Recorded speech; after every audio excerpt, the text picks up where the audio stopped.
your green light on? Okay.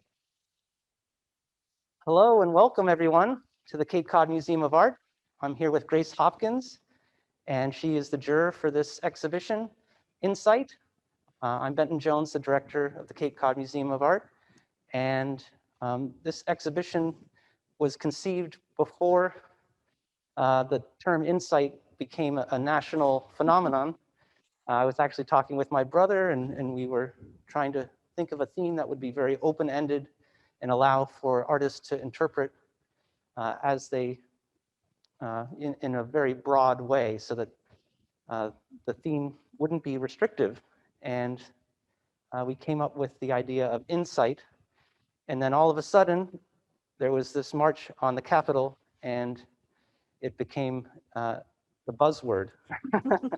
So it was really kind of miraculous occurrence, and also the fact that we had more submissions to this exhibition than any other exhibition before for our national juried exhibitions. We had 523 submissions, and only 65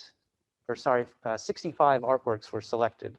So you can do the math. It was very competitive, and congratulations to anybody who is in this exhibition, but also to those who submitted, because it is a very subjective task, I know.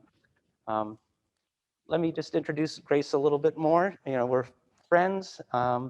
Also, Grace is the gallery director at the Berta Walker Art Galleries in Wallfleet and Provincetown. And she's an artist, she does mostly photography. I would say there's an abstract expressionist feel to some of her work, very bold colors and shapes. You aren't, if you can get beyond trying to figure out what the object is, I think you can experience it better because you really start to feel the forms and the relationships of colors. And I appreciate your artwork, and I thank you very much for being the juror for this show. And I think your taste is a reflection of this great selection. So thank you. Thank you. It was a fun task and a nice opportunity, and got to see a lot of people I hadn't seen before. So that's always a fun way to go. Yeah. Well, I guess what we can do here today is we'll take you for a tour around the exhibition hall. We'll start with our Paul Murray photograph here, and we'll just go around the exhibition hall. A lot of the artists will be chiming in. The artists will need to turn on their microphone and their video when it's their turn, and that way you'll be able to talk with us. And again, we have about 2 minutes per artist in order to keep this close to 2 hours. So it's going to be a marathon of art appreciation. So let's go for the tour. We'll approach the first artwork.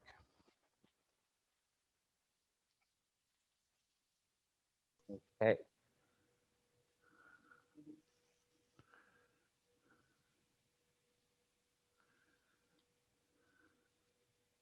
Okay. So maybe, do we have Paul with us? Yes, I'm here. Thank you. It's been a pleasure to be part of this exhibit, and as always, to be part of any exhibit that is at Cape Cod Museum of Art. I found that this one was particularly an interesting one to jury into, and I'm glad that this particular piece has been selected. It's from a series of work that I did in Namibia in late 2018, and it shows some of the parts of Namibia called the Sasolwe area, where there are huge sand dunes, and it's a huge area to begin with. It's about the equivalent of Rhode Island and Massachusetts 3 times done. So it gives you a sense of the size of the area. One question, Paul. There were a number of people who interpreted this differently. Some people saw this as one photograph with a tornado going by, And other people saw it as two photographs overlaid upon one another. Is that something you can reveal? Sure, I'd be happy to. And in fact, those interpretations are not uncommon. It actually is just one photograph of a fairly large sand dune. You're seeing about the bottom quarter or maybe third of it. It goes up well over 100 meters. This is a round sunset. We were just about trying to conduct the end of our day activities before we were had to be out of the area.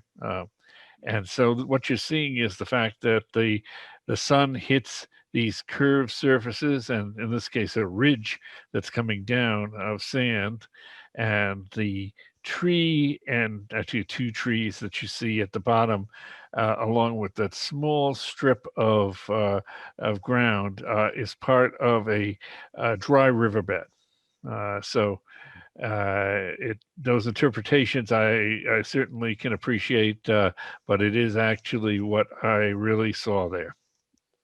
Grace, do you have any? Well, and we should also say that the top portion is very black, and that's why it has that reflection. So you have to kind of imagine it without the Right. gallery in it. Yeah, there's glass in Right. front of the, so Yeah. it's a daytime here, so it's quite bright. Yeah, I don't know whether I thought it was two images. When I was looking at it, I saw definitely the dune in it.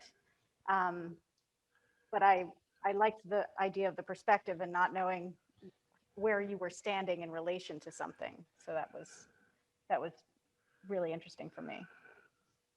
Well, thank you. Yeah, it was an interesting, actually 1 hour period where several of the great shots that I got in Namibia ended up occurring within 1 hour, as you probably have experienced yourself as a photographer. Right.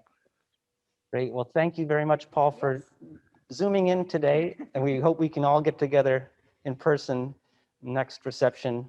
But we're doing everything we can to stay connected. Great. Thank you. And I appreciate the work that you're doing. Great. Okay. Take care. Okay. So the next artwork is, let's see, that's Robert. Yeah. So I think this is Robert here. Yeah. So this is a wooden carving, and it's titled Contemplating the Tree, and it's made from white pine, and the base is also pine. Are you with us, Robert? I am. Can you hear me? Yes. Great. Welcome. Thank you. Yeah, I too am honored to be a part of this exhibit. It's quite a good opportunity, and with so many entries, it really feels great to be in. I'd like to start out by saying that I am a self-taught artist. I started out mostly painting expressionistic works. In 2009, I decided I'd try my hand at sculpting wood. As it turns out, I really enjoy the physical aspect of it. Not so much the sanding all the time, but other than that, I enjoy feeling the wood and seeing it come to life. Yeah. My sculptures are mostly figurative works, though my intent is not to express realism, but rather allude to a certain idea and let the viewer discover the forms within. Right. Yeah, there is a figurative interpretation, obviously. And it's a very tactile piece. You want to go up and pet it for sure. Yeah. Right. Not that you can, but you want to.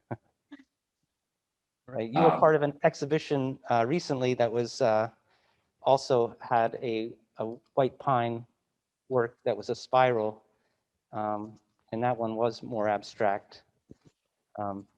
Is this your medium of choice, white pine and sculpture?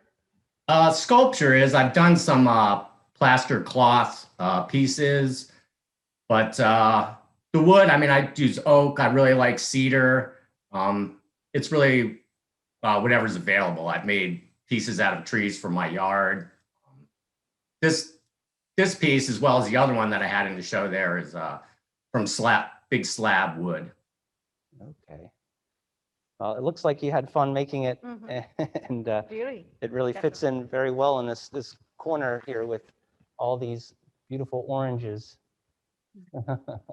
Yeah, I can't wait to come see it in person. Yeah, we're looking forward to having you here. So thank you, Robert. Thank you.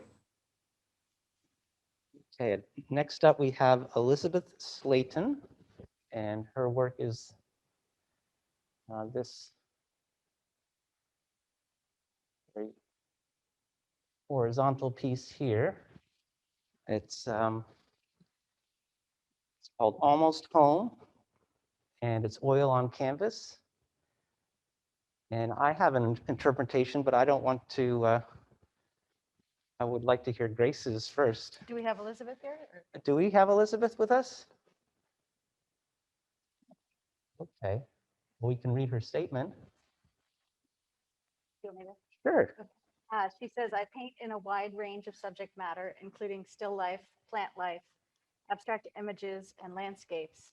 But the underlying theme in all my work is a love of aliveness, luminosity, stillness, and clarity. Hello? Oh, you are here. She is here. I am. I didn't realize I was muted. I just figured it out. Great. Yeah. So we just did your statement. Do you want to talk a little bit about your painting? Yeah, I can just say a little. It was the last in a series I did last winter. That is. Oh, we lose her? I think we Elizabeth? somehow we got you muted again. There, Elizabeth. I'm back again. Okay, great. I don't know what's going on here. So I was just saying this was the last one of a series I did last winter, not this winter, the winter before. And this series was somewhat mysterious to me. It wasn't a preconceived idea, any of it, but the images all had to do with windows of light. Okay. And so this one was further away from any of the lights, and the Almost Home, I titled it much later, but it was that sense of lights off in the distance and like you're just almost there. There's something inviting about the lights in the distance. So this would be a view from if you were on a vessel, possibly approaching land? Could be. Or It driving could be. somewhere. Or driving home? I sort of saw it as that, like looking out from where I live, you see sometimes little lights for houses far away. And that's sort of what Yeah. it felt like to me. Yeah, Yeah. it's wonderful. It's a wonderful interplay of having something very specific, but also having multiple interpretations. So Mhm. these little beacons of light Right. are very reassuring. But then again, it's sunset, so it's going to get dark pretty soon. Yeah. So Yeah. so you have this interplay. It's quite lovely and very delicately rendered, I must say. Yes, it's a Mm. beauty. Thank you. Thank you. It's Well, great to be thank in you, the show. Elizabeth. Yeah, thank you. Okay, great. Thank you. So we'll continue our round here. And we have a work by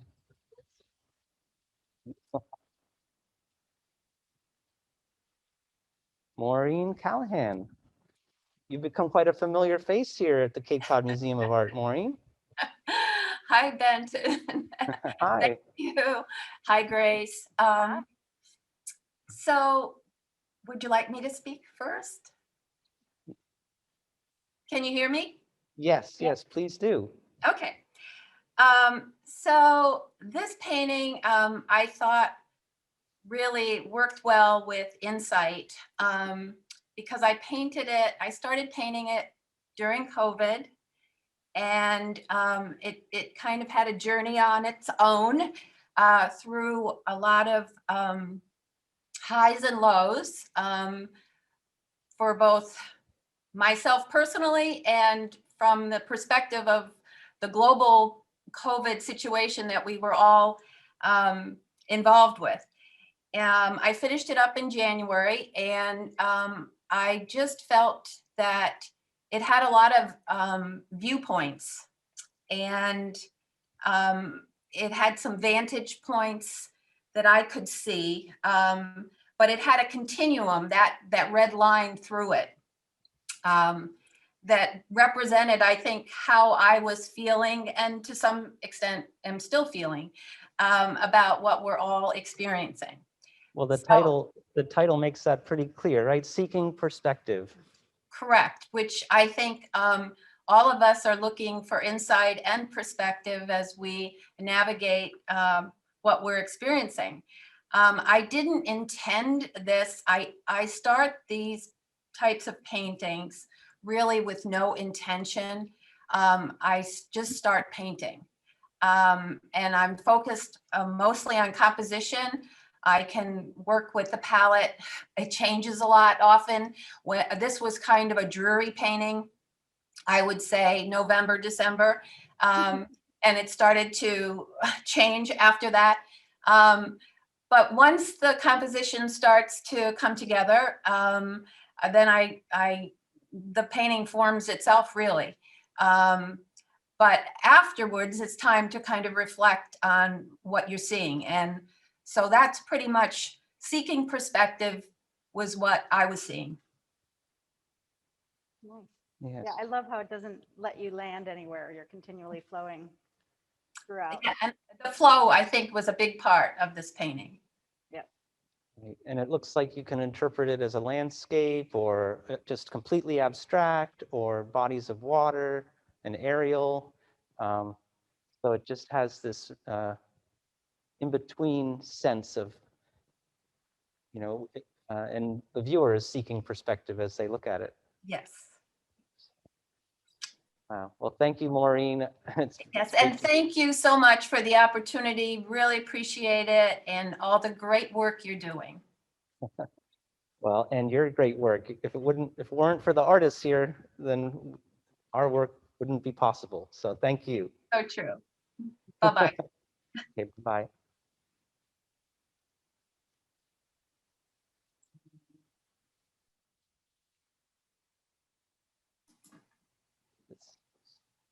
Next work is by Michael Anderson. We have Mike. Yes. I'm Hello, here. Michael. Yes, let me start my video. Great. There he is. And can you hear me? We Yeah. can hear you and see you. Oh, marvelous. How are you today? Very well. How are you? I'm doing fabulous. Thank you for asking. Great. Great. Where are you from? Let's see. Where people I are am zooming in- I'm in all- Belleville, Illinois. Okay. Nice. Yeah, it's wonderful that there were so many entries from all over the country for this exhibition. We had 30 different states enter, people from 30 different states, and it represents 16 states from the selection when we had to narrow it down to 65. So I would say 2/3 of the artwork in this exhibition are not from Massachusetts, which gives people a perspective on the feelings of the whole country, which I think is great for a small museum like ours. That's wonderful. I actually have some extended family that lives in the area, and they're very excited about the show and will be visiting the museum at their earliest opportunity. Excellent. Great. Well, I see you have another painting behind you of a figure walking in similar palette. Is this a theme of yours? Yes, it has been. I made some changes in my color palette recently, and it's been pretty exciting for me. I've created a whole new body of work from what I had been doing, which was plein air, basically using an impressionistic color palette. But once COVID started and I stopped going outdoors to paint, I began using this brighter color palette, which is referred to as a modern colors. And it's been a real eye opener for me and pretty exciting. So yes, this is one of the new ones behind me. And actually all my current body of work is kind of reflecting this new, brighter, more modern color palette. There's a lot going on in this painting with a very interesting shadow and going through a doorway. So that's there's a lot of very powerful metaphors that could be drawn from this. The title is That Which Colors the Mind. Would you like to speak to that a little bit? Well, I have just a brief statement. I'll read it if that's okay. Okay. Close your eyes, leave the world behind, step into this space, that which colors the mind. Those lyrics are my guide, and when I'm painting these days, the moment I reopen my eyes, I reimagine the color choices that I might have made in the past, and it becomes a doorway to personal reevaluation and insight. Perfect. Nice. Great. Well, thank you for zooming in from Illinois, Yes. and thank you for your artwork, Michael. You're welcome, and thank you for including my work in your show. I'm so honored. Thank you. Okay.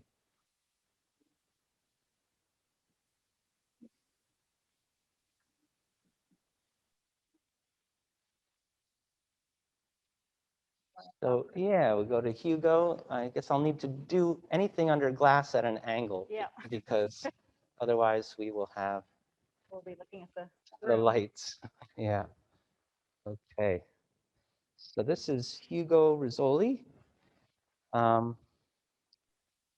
Hugo Hi there, says, Benton. Oh, he's here. "Oh, you're here, Hugo. I'm here. Great.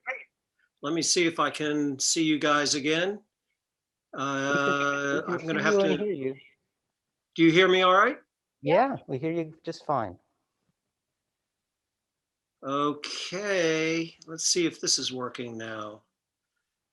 Is that working? Can you see me at all? Yeah, we can see you and we can hear you. Oh, You look okay. great. Okay, great. I just can't see you guys anymore, but that, as long as you can hear me. Look, first of all, thank you very much. It is a pleasure to be in this exhibition. And let me just first say that, regarding my own work, that as a former bookseller for many years, collecting books and papers of all kinds has become a real obsession. So my studio includes bins of papers, sandpapers, peeled wallpaper, paint chips, old letters, menus, wrapping paper, cardboard.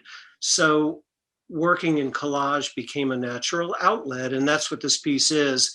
Night Corner is actually one in a series of paper collages that feature color as its main theme. In this particular work, I attempted to compose something that represents an emotional response to my surroundings. In this case, sea, sky, sand, and horizon. And when someone asks me why abstract, I usually respond that I see most clearly when I am not looking at the subject, and instead allow the visual elements to come into view from the periphery.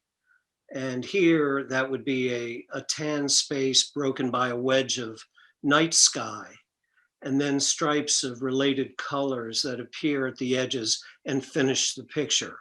So that's the process. And for me, that was my insight into this, because I hadn't really thought about that before, that when I worked on a particular composition or a scene, that the conventional wisdom was that you would look at it and stare at it. But I found by thinking about this particular piece that I actually saw it more clearly by letting those elements come into the periphery instead of staring directly at them.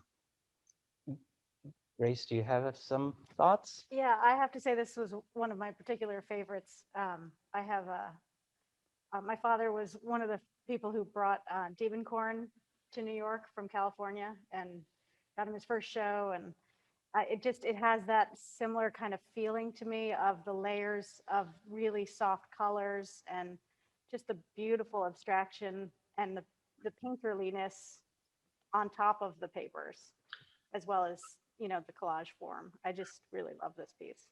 Well, that's very gratifying to hear because Richard Diebenkorn, of course, is just one of my most favorite influences and has been for many, many years. Mhm.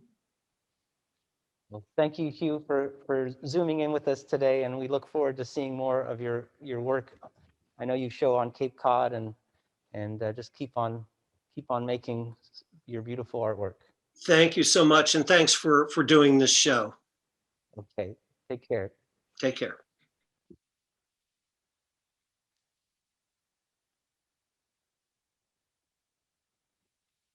So the next artist is, Wait, I saw her come up. There she is. okay, Marion Strangfeld. That's fun. Will you pronounce it properly so we have it? Yes, Strangfeld, just the way Strangfeld. it's right. Right. Okay, great.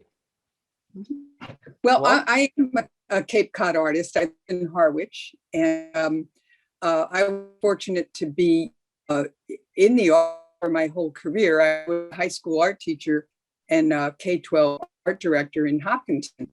And my favorite part of that job was that I had to be creative every day. I had to come up with such, kind of interesting and fun projects to engage the kids. And I find I do that in my own work. I like to experiment. I like to try new styles. I like to combine a little bit of abstract with a little bit of realism. I'm teaching now at the Creative Arts Center in Chatham. And this painting, as a matter of fact, came about because of a class I was teaching in how to paint abstractly. Okay. What it's inspired by the colors of Kandinsky. Many of his early pieces, as you know, use very brilliant, almost stained glass looking colors with sort of heavy outlines. Many of his landscapes were that way. So this piece, followed that palette. And one of my methods is to paint randomly if I'm working in the abstract, is to paint very randomly, sometimes even following along with music, which is what Kandinsky did in his pieces, listening to music and painting random shapes, random colors on a paper, following the beat of the music. And then I'll take a little piece of that painting, that random painting I did, and enlarge that into an abstract painting. So it's kind of a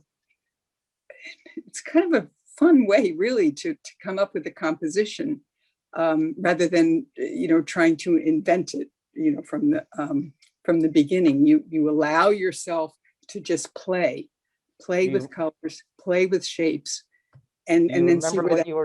Do you remember what you were listening to when you were painting this? Oh, it was reggae. It was reggae. Yes. So Great. yeah, it was a little Bob Marley. Nice. So yeah, that's I love it's the tension fun. of the form on the right, sort of compressing with the form in the middle, the colors inside. That's really what drew it to me.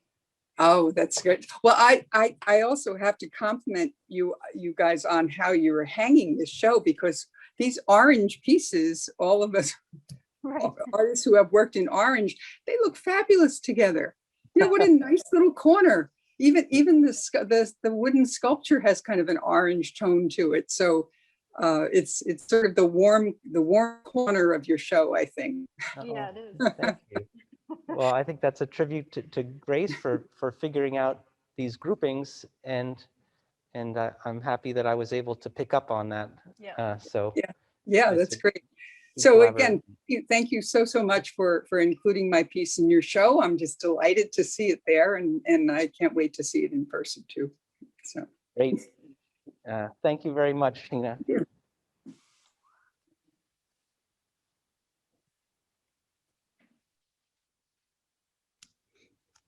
Okay. For this one, unfortunately, you don't really want any of the shadow, the reflection, Right. because there's so much going on. There's a lot going on. Yeah, this one is, I've noticed people really get close to this work because people are trying to figure out what it is. So, Do we have Shayna? well, Oh, sorry. yeah, this That was- is, is it, let's see. No, it is Shayna. Yeah. Sorry. Shayna doesn't appear to be here unless she is under a different name. This is Joyce. Okay, well, we can read her statement unless she shows up. So, Do you want me to? sure. These works are unique camera-less photograms called Lumen Prints, titled Lumengrams. They're made using only sunlight and the manipulated photography paper itself to create the image. First, the black and white silver gelatin paper is folded flat, following certain structural patterns. Each side exposed in the sun for hours or days, and then fixed, washed, and flattened. Varying colors are produced depending on the paper's emulsion, number of layers, temperature, exposure time, etc. Through this process, the paper captures an image of itself in relation to the conditions of its form. The work is reflective on my ongoing interest in the rendering of images across surfaces, systematized processes, and theories related to the organization of space, in particular, the way a plane of paper is able to demonstrate these ideas. This camera-less photographic process allows me to map the physical experience of the paper, materializing the paper's memory as a visible record. I think it's Yeah. important to point out that when you are in person with it, you do see the actual creases. Right, right. There's very distinctive pieces where the photographic paper was folded. So what is your theory on how it was created? Well, I have done some sunlight prints in the past. I've never gotten that particular tone of color. Okay. I think I'm guessing there's a variety of tones that like selenium tones and sepia tones. Sepia, yeah. But I think it's interesting in that I think she's folding the paper before she's even having it hit any light, which is how you get the different shapes. So it's a three-dimensional photogram, Okay. which I find really interesting because generally you think of a photogram as a flat piece of paper with something 3D on top of it. Okay. So she's actually playing with the paper itself beforehand. So as she's unfolding it, areas are getting exposed. Right. And she And- can hit it with light, let it be seen by the sun or not be seen by the sun on different sides for different amounts of time. But I Wow. bet it's a guess as to what it's going to look like in the end. So it's always going to be a surprise. It has that magic of the darkroom.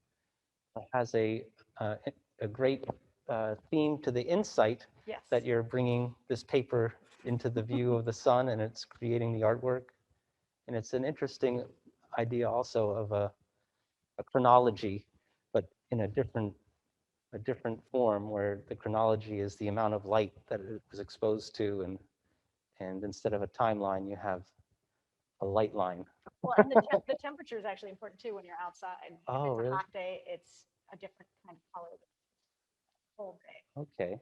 So I think all of those are really interesting, and they're, it's sort of a science meets art at the same time to give you this thing. So I love this piece. Lumogram, warm. Great. Well, that's wonderful. Let's move on to the next one here.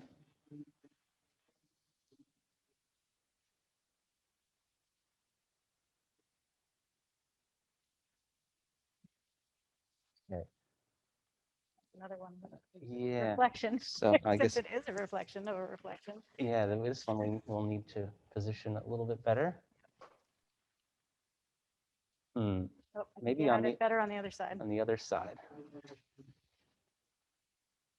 If you guys could see what this technology cart looked like, I think you would get a kick out of it. Maybe we'll show you at the end. Yeah, a lot of pieces of equipment here, all Yeah, coordinated. that's much better than. Yeah. Yeah. So this is Darcy Dagramond. So that's probably the next Yeah. one here. Excuse Okay. me, Benton, Yes, did we we can do do the one. we can do the- Adriana? Sure, we'll do Adriana first. It's right here. Okay, she's right here. Okay. Perfect. Hello, Adriana. Hello, Benton. How are you? Good. How are you? Yeah, thank you. Thank you for the opportunity of exposing my piece. Thank you. This is an intriguing piece. A lot of people wondering about how it was made, what it's made out of, and what it means. What do you, Should I jump in? Yeah, sure. Yeah, so I'm a interdisciplinary artist and I work a lot tackling environmental and social issues. And I work both with sculptural pieces or even paintings and most often socially engaged practices. So actually this medium of, it's a mixture of paper, of wasted paper, from two different kinds of paper. So the inside part that's darker is actually a more cardboard paper. And the outside, I just sort like the most white papers to get kind of a porcelain feel. And I worked for 5 years as a ceramicist, so that comes a little bit from that too.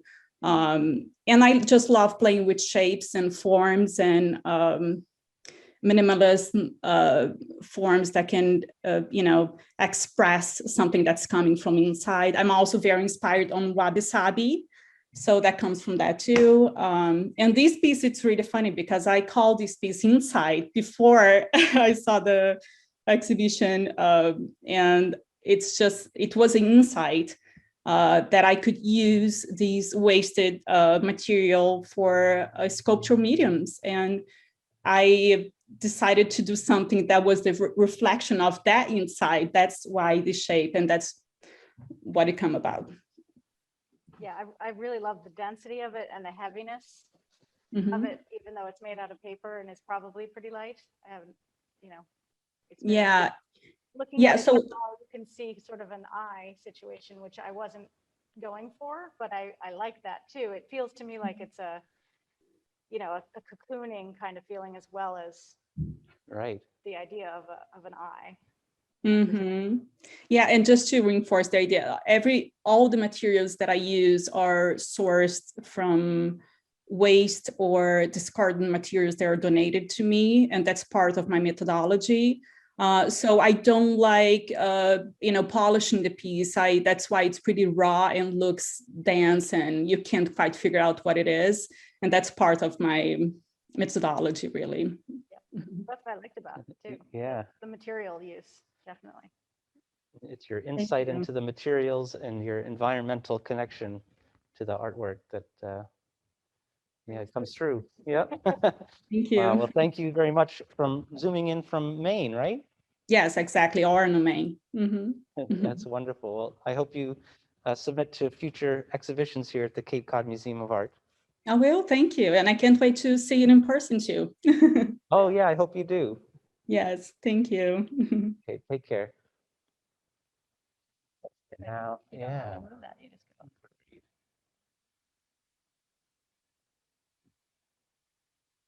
Now this one, I had some questions with. This is Darcy Dargmond. Dargmond.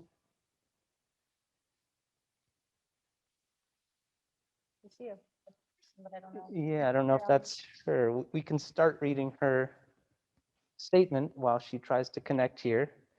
Photography captures a visual moment in time, light, texture, movement, and color that blend together and become instantly preserved.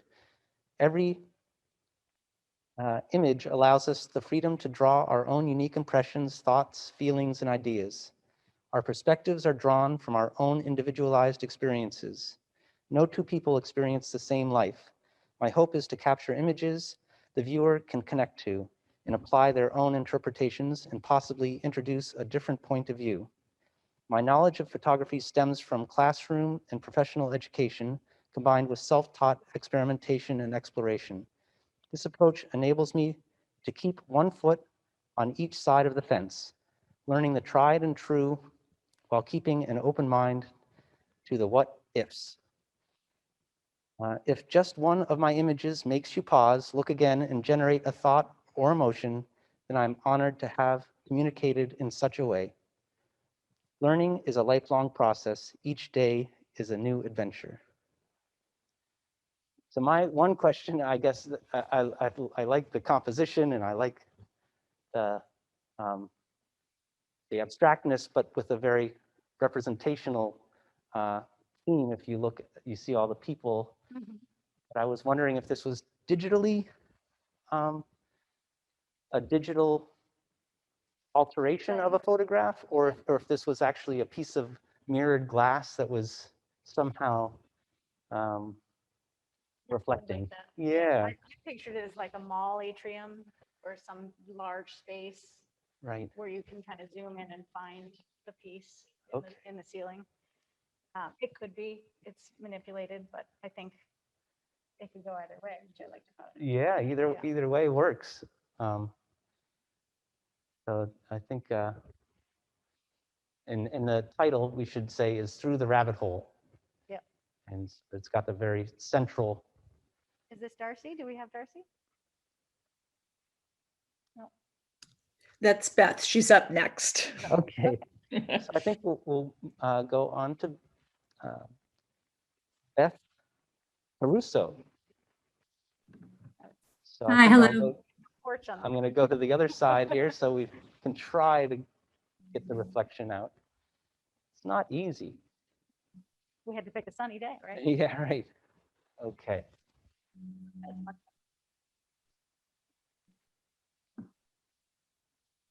This is a very subtle work, so it's important to be able to see it. I'd like to go ahead and share a bit about myself and then read my statement for this piece, if that works. Great. Go right Okay. ahead. So my name is Beth Caruso, and I'm an artist based in Baltimore. Yeah, We lost you. yeah. Should we read her statement? And then Yeah, we can read her statement, and then if she zooms back in, she can highlight things. She mentioned she was having some technical difficulties. So yes, she would like you to read that. Okay. Do you want me to? Sure. My turn. The natural world stimulates our senses while providing much needed space for reflection and solace. My piece, Quiet Storm, was born from my journey to find inner peace through a soulful bonding with the elements. While on a hike one day, I photographed a particularly beautiful scene in Great Falls Park, located along the Potomac River in McLean, Virginia. My goal was to capture the soft juxtaposition of the sky and That's all rushing right. I water in just the wanted to- background, cut by several delicate wisps of grass in the foreground. Afterwards, using a digital process, I inverted the photograph's colors to create something new, a surreal, abstract representation of the same scene, but with a darker, slightly quirkier twist. Quiet Storm depicts the simultaneous sense of placidity and foreboding that can be observed in the elements and perhaps as a result also felt in our bodies. So it looks a little bit like she used a negative and a positive potentially. Well, when you invert the colors, it's going to take the opposite of that color. So if it's a blue, it would be an orange. But Oh. she, I think, made it more of a mauve kind of color. And it Okay. might have been a, I don't know, it might have been a black and white photograph I see. to begin with. But yeah, the fact that it's got these purples mixed with these browns and grays and the different textures of the sky and what I perceive as trees and grass. But the trees in that color, in that sort of pinky mauve, kind of feel more like a man-made thing than a natural thing. So then it feels like something's trying to come out of the natural, I mean, out of the man-made Yeah, into the other, which I liked about it as well. it's like a great place to spend a little time. Yes. And it does feel like there's an impending storm. Calm before the storm. Exactly. And it is, yeah, Quiet Storm is the title. Well, I'm sorry you lost your connection, but thank you. Yeah, thank you, Beth. And I move on to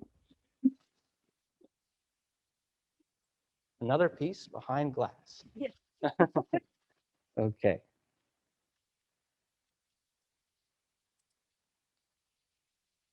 So this is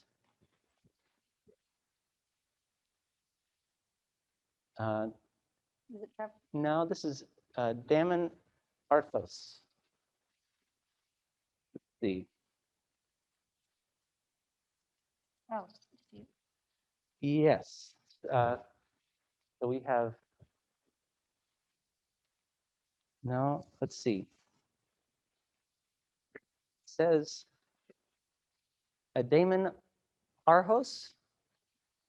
That the next one. Oh, you know what? I actually We're had, out of order. I Ah, was going to do these first. So that's the reason for the, okay. So who do we have up here in the right is it order? Trevor? Okay, this is Trevor D.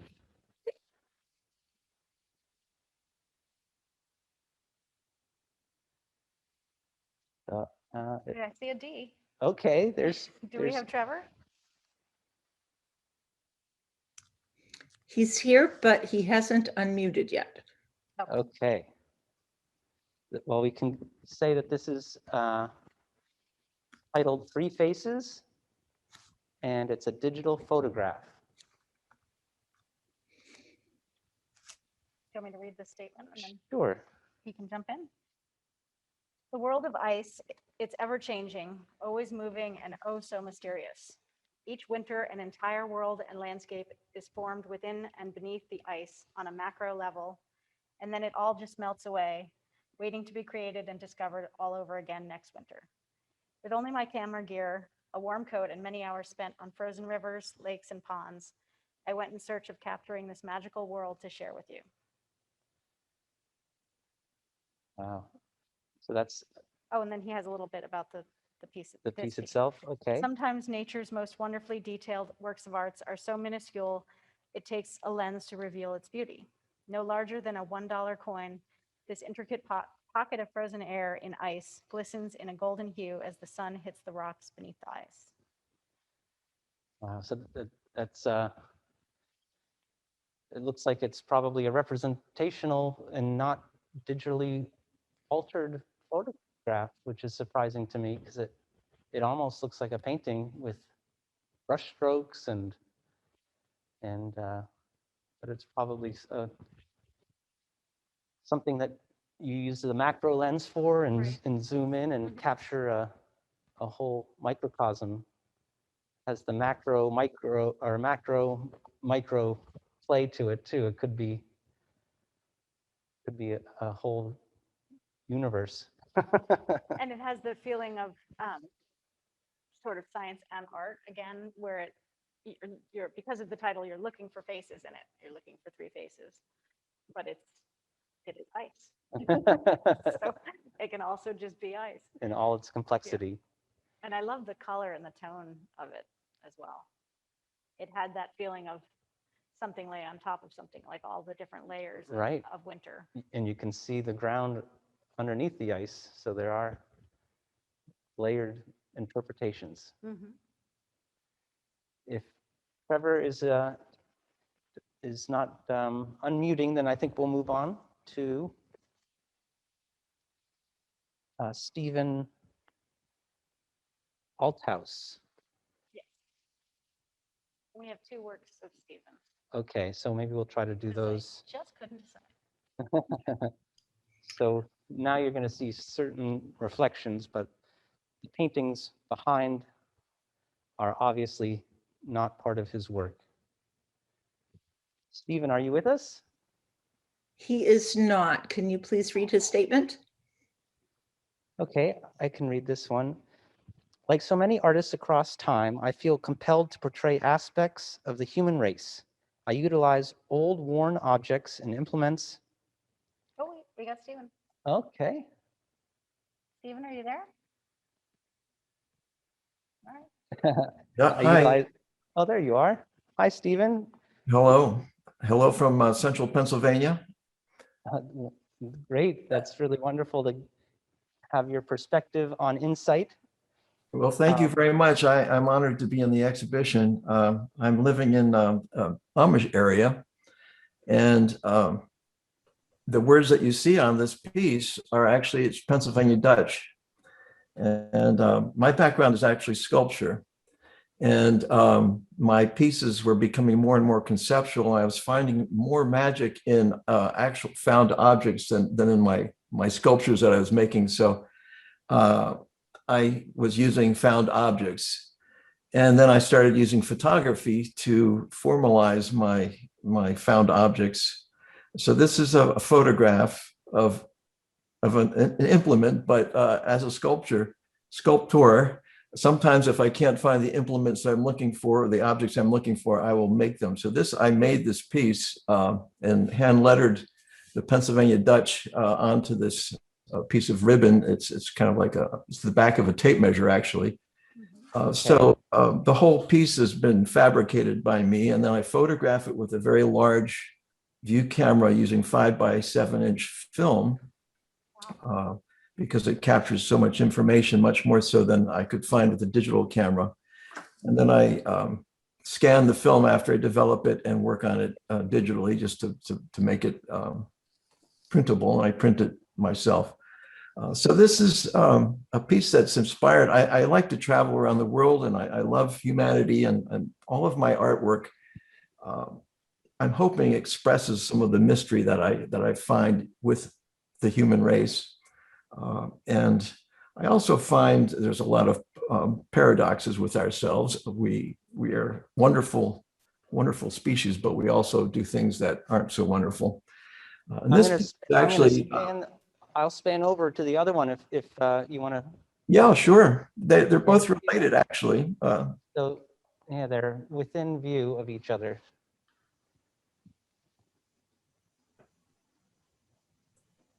This piece, I used to live I've lived for a while in Belgium, over in Europe, and this is a collar that would be placed on, around one's neck and over your shoulders. And there's a little, if we could just zoom down a little bit down to underneath, there's a little bit of braille. There's a plate. I think it's kind of hard to see because of the reflections. Yeah. But there's an inscription in braille, which also is in Pennsylvania Dutch, the first language of my Amish neighbors. And it describes, for me, some of the paradoxes of our species. As I mentioned, these are photographs that are metaphors, actually, for me, for humanity. I've learned so much living here in the Amish country. Collars throughout the centuries, even today, kind of describe the social status, the layer of where you stand in society. In religion, we have religious collars, we have the blue collars, the white collars. It's become a kind of a status thing. And I learned by living here with the Amish that they don't have that. And that's some insight that I learned about people. And this piece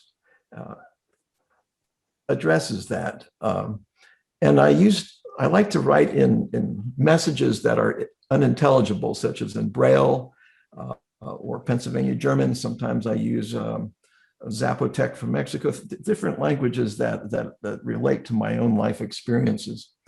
And the Braille for me is a metaphor for ourselves, not having, for ourselves as a species, always seeming to trip and stumble over the same problems throughout our existence, having our lack of insight.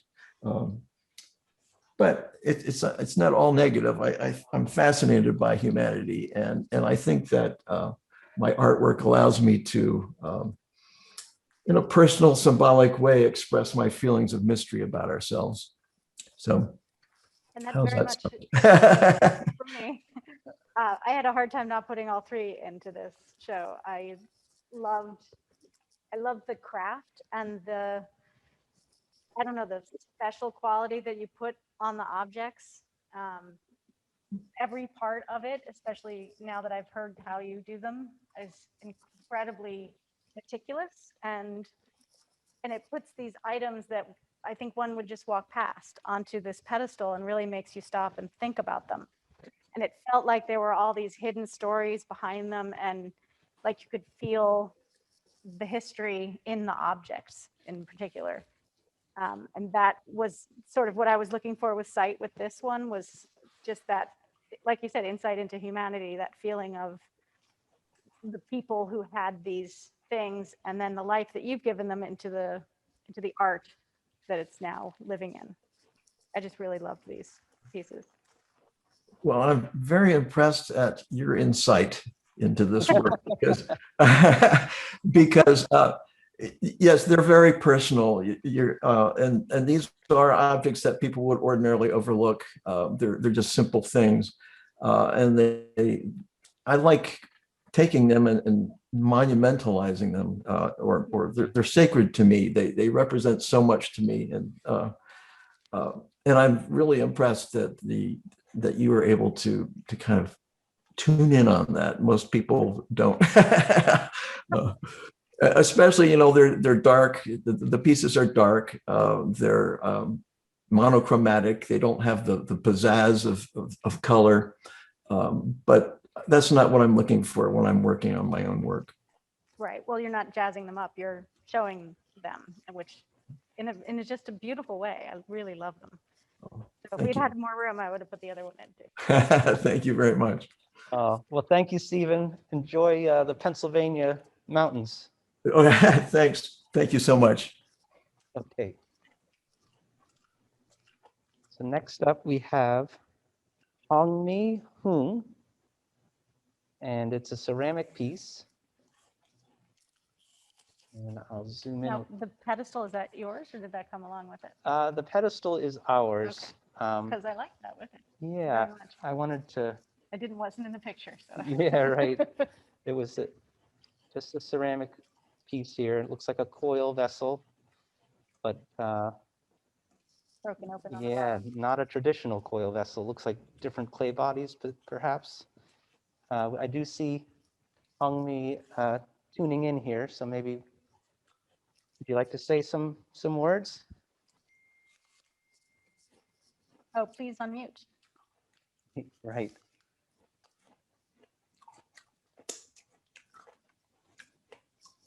Okay, here he is, I think. I see him, but he's not connected. He's not unmuted, and I see no video. Okay. He had written that he was muted. Yeah. Joyce usually asks the people to unmute, so, but I will read some of his statement as he works with his technology. During this pandemic, I have been escaping to the studio to avoid the helplessness of quarantining and locking down. There, I am visually exploring my reactions to the current world. My abstractions of common items represent how everyday lives have experienced significant upheaval. Simple objects like bowls and vases can be both jarring and beautiful when experimenting with extreme ceramic techniques. That's an interesting term, extreme ceramic techniques. Yeah. I've been blending or layering different properties of soil, such as high-grade porcelain and non-porous stoneware and porous earthenware to create a variety of patterns, textures, and colors in abstract forms. Although the contraction generated by this technique is challenging, I feel fresh and pleased with... Hello. Hi. Hi. I'll just finish your last sentence here. I feel fresh and pleased with this uniqueness and the possibilities that I have found by cutting and pushing the mixed and layered soils to express complexity. While we are living in the very trying times, I'm grateful to be able to explore my feelings through my work. Nicely written. Yeah. Welcome. Yeah, thank you very much. Actually, I'm from originally Korea, and I came here for studying for ceramics. When I was in college, my major was ceramics too. As you know, that we all had a hard time with the pandemic and COVID, and I just like really focused on my work, exploring some different way of the ceramics, kind of like artwork. Especially this work, I was very like a tough time. I think everybody did, but especially for me, I felt kind of like really terrified when it's this all like COVID and pandemic's gonna be ended, and I starting like listening the Bible And especially my family is in Korea. I was so much worried about it, and I reading, listening the Bibles and starting making this work, and then try to all the different bodies of clays, and try to mixing it up and make it something with layers to show all the different types of the experiment for my work. And I also, like the way it has the stratification as if it were some type of core sample of the earth, where you would see the different layers of minerals deposited. Yeah, it definitely had that feeling of tree, circles of life, or Right. layers. yeah. And Very also, nice. I mean, as a previous artist that did a Braille arts as well, I was very interested about the Braille arts words as well as sign language. So I started making something hidden words for the body. That's why I started to make some text the decoration with for the body. That I put the pray for everybody, for my family, for my friends, for my people who are living there. So that's why I put it there for Braille words for pray for you. That's what I made it for. Yeah. I didn't see that in the piece, but isn't it interesting that it's right next to Right, the Braille. to a piece that has Braille in it, right above it? Yeah. That's very a happy coincidence. Yeah. Yeah, I know. That's why when this artist was mentioning about it, what a coincidence. My work is below that. They're also connected with the Braille words. Right.